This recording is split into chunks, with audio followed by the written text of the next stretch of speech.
kulan wacan daawadee meel walba aad joogto waxaad kusoo dhawaataa janaal kale waaye filmis oo hadaana kale aad ugu barateen inuu idin soo gudbiyo warbixinada ugu dambeeya ee la xiriira arrimaha Bollywoodka. maqaalkana maanta waxaan kusoo qaadanaynaa aktarada Hindiga ugu sareeya ee sida ay u kala falo badan yihiin marka loo eego filmada ay sameeyeen. waxaa jira aktaro filmo badan sameeya kuwaas oo falobkoodu badan yahay iyo kuwa aan filmo badan sameynin sida Shah Rukh Khan oo kale iyo Aamir Khan kuwaas oo igana falobyadooda ay yar yihiin. waxa ugu badan Akshay Kumar wuxuuna haystaa falobyada ugu badan waxaana u sabab in filmada ugu badan xidigaasi uu sameeyay. haddaba aan isla aragno xidigada ugu falobka badan Bollywoodka oo aan warbixintana maanta ku eegeyno. aan ku bilaabno Shah Rukh Khan wuxuu haystaa 80 film wuxuuna haystaa 22 falob. falobkiisu ugu weyn waa filimka Zero iyo sidoo kale Harry Met Sejal.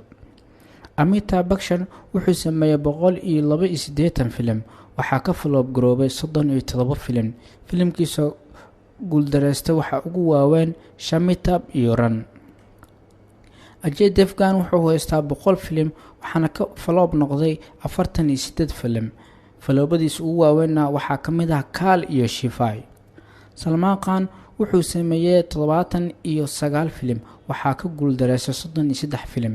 filmadiisa guuldareystay waxaa ugu waaweyn Men or Masters Kana iyo Jai Ho. Aamir Khan wuxuu sameeyay 43 film waxaa falob ka noqday 14 film. falobadiisa ugu waaweyn waxaa ka mid ah Jags of Hindustan.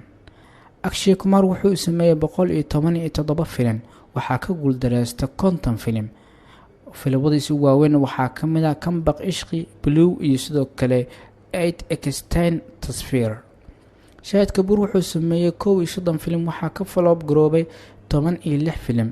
falobadiisa ugu waaweyn waxaa ka mid ah Shandar, Batti Gul Meter Galu. Sanjay Dutt wuxuu sameeyay 123 film waxaa ka falob garoobay 41 film. falobadiisa ugu waaweyn waxaa ka mid ah Bhumi iyo sidoo kale Barshanam.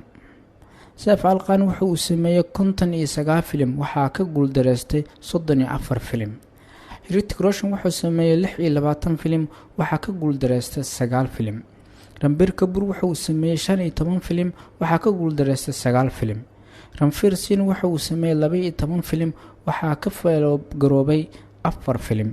kuwaasina waa xidigada Hindiga ugu waaweyn xilligan ee filmada la daawado iyo sida ugu kala falob badan yihiin. waad ku mahadsantahay daawashada warbixintan haddii aad ka heshana la wadaaga asxaabtaada.